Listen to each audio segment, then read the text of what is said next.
पहले जितने भी लोग गुजरे हैं, समझ नहीं आती थी कि वो लोग इतने ज़्यादा मुत्तकी, परहेजगार, दीन के साथ लगाओ, अल्लाह रसूल के साथ मोहब्बत, हुकूकुल इबाद का ख्याल करना, लोगों के घरों में जाकर अपने आप से, अपने नफ्स अम्मारा की खिलाफ वर्जी करते हुए, अपने दिल की ख्वाहिशात को कुर्बान करते हुए, लोगों के घरों में जाकर मुंह छुपाकर उनकी परेशानियों को दूर करना, उनकी हाजात को दूर करना, उनके साथ अच्छा बर्ताव करके आना और फिर मुंह के ऊपर कपड़ा डाल के जाना और मुंह छुपा के, चेहरा छुपा के जाना, ताकि सुबह अगर वो मुझे देखे तो कहीं मुझे देखकर तो वो शर्मसार ना हो जाए, कहीं मेरी नेकी अल्लाह की बारगाह में रायगा ना चली जाए, ज़ाया ना हो जाए।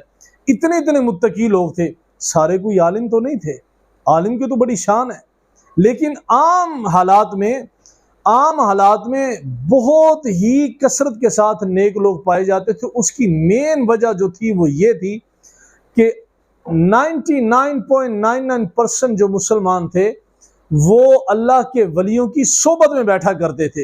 यक ज़माना सोहबत बाओलिया, बेहतर आज 100 साला इबादत बेरिया। सिर्फ एक ही वजह थी कि अल्लाह के वलियों की सोबत में बैठा करते थे।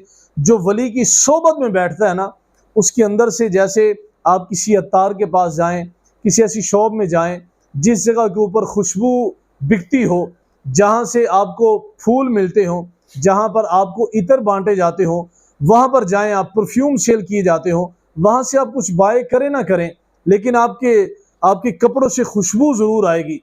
ऐसे ही जो भी लोग अल्लाह के वलियों की सोबत में बैठने वाले होते थे, आप नोट करके देख लें कि वो बड़े बादब होते थे, बड़ों का हया करने वाले होते थे, छोटों से मोहब्बत करने वाले होते थे, माँ बाप का अदब एहतराम करने वाले होते थे। उनके रोज़मर्रा के ज़िंदगी के अपनी बीवी के साथ, बच्चों के साथ, बहन भाइयों के साथ जो ताल्लुकात थे वो बहुत ज़्यादा बेहतर थे।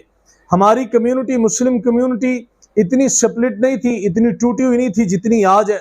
उसकी वजह क्या है? हमने बड़ों की सोहबत में, अल्लाह के वलियों की सोहबत में बैठना छोड़ दिया। हमने इस मादा परस्ती के अंदर, इस मटीरियल लाइफ के अंदर हम लोग इतना गर्क हो चुके हैं, इतना गर्क हो चुके हैं। We want to buy these kinds of things, we want to buy these kinds of things. हमें ये वाली चीज़ें चाहिए, हमें वो वाली चाहिए, हमने दूसरे को क्रॉस करना है। हम लोग इस मादा परस्ती के अंदर अपने आप को फंसाते चले जा रहे हैं। इस मादा परस्ती मटीरियल लाइफ के अंदर वो सुकून नहीं है जो अल्लाह की बारगाह में झुकने का है, जो वलियों की सोबत में बैठने का है। वलियों की सोबत में बैठने का एक सबसे बड़ा जो फ़ायदा है वो ये है कि रसूलुल्लाह सल्लल्लाहु अलैहि वसल्लम ने फरमाया, बड़ी प्यारी हदीस है, मेरे नबी अलैहिस्सलाम ने फरमाया, जब दो लोग या दो से ज़्यादा लोग इकट्ठे बैठते हैं तो क़यामत वाले दिन जब वो उठेंगे और दुनिया के अंदर रहकर उन्होंने आपस में बैठकर दोस्तों ने दुनियावी गुफ्तगू की होगी, उन लम्हों की जब बारी आएगी ना क़यामत वाले दिन, जो दुनिया में रहकर दो लोगों ने, तीन लोगों ने, चार लोगों ने आपस में बैठकर दुनियावी बातें की होंगी, जब वो क़यामत वाले दिन उनके उन लम्हों की बारी आएगी तो वो उस वक्त पछताएंगे और कहेंगे, रसूलुल्लाह सल्लल्लाहु अलैहि वसल्लम ने फरमाया, वो रो कर कहेंगे, काश के दुनिया के अंदर हम दो लोग या तीन लोग या चार जितने भी इकट्ठे थे, हमने दुनियावी गुफ्तगू की, मटीरियल लाइफ के बारे में, टेम्परेरी लाइफ के बारे में हमने गुफ्तगू की।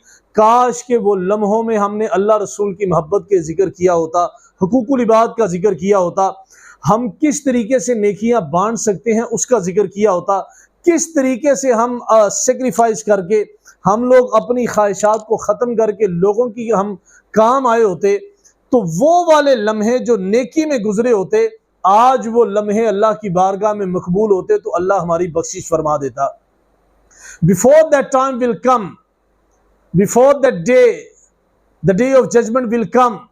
वो दिन आने से पहले, क़यामत का दिन आने से पहले, क़यामत का दिन आने से पहले कोशिश कीजिए ऐसे लोगों को दोस्त बनाइए जिनके साथ जब भी गुफ्तगू हो उसमें अल्लाह रसूल का जिक्र हो, जब भी गुफ्तगू हो मोहब्बत की गुफ्तगू हो, जब भी गुफ्तगू हो अदब की गुफ्तगू हो, आपकी नज़र में हया हो, आपकी ज़ुबान के अंदर अदब हो, आपके कानों में जब भी गुफ्तगू पड़े तो वो अल्लाह रसूल की मोहब्बत की पड़े।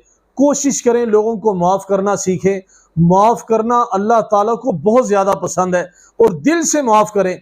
पहले तो लोग आपके बारे में बड़ी गुफ्तगू करेंगे, यार ये देखो इससे बदला नहीं लिया जाता, ये कुछ कर नहीं सकता है, इसलिए ये कुछ करने के काबिल नहीं है, इसलिए ये माफ़ कर देता है। ऐसा हरगिज़ नहीं है।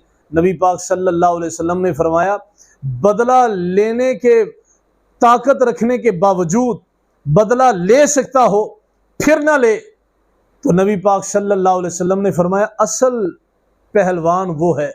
और फिर नबी पाक सल्लल्लाहु अलैहि वसल्लम ने फरमाया कि बदला ले सकता हो और फिर माफ़ कर दे, तो नबी पाक सल्लल्लाहु अलैहि वसल्लम ने फरमाया अगर वो ये समझता है कि मुझे माफ़ कर देने से मेरी इज़्ज़त में कमी आती है तो मेरे नबी का ईमान अफरोज़। हदीस पाक का पहलू सुन लीजिए। नबी अलैहिस्सलाम ने फरमाया कि मैं मोहम्मद अरबी सल्लल्लाहु अलैहि वसल्लम इस बात की गवाही देता हूँ कि क़यामत वाले दिन मैं सारी कायनात के सामने उसको इज़्ज़त अफजाई करूँगा, उसकी इज़्ज़त में इजाफ़ा करूँगा। तो कोशिश करें कि माफ़ करना सीखें, मोहब्बतें बांटना सीखें, नेकियां तक़सीम करना सीखें। अल्लाह ताला आपको और मेरा हामी व नासिर हो।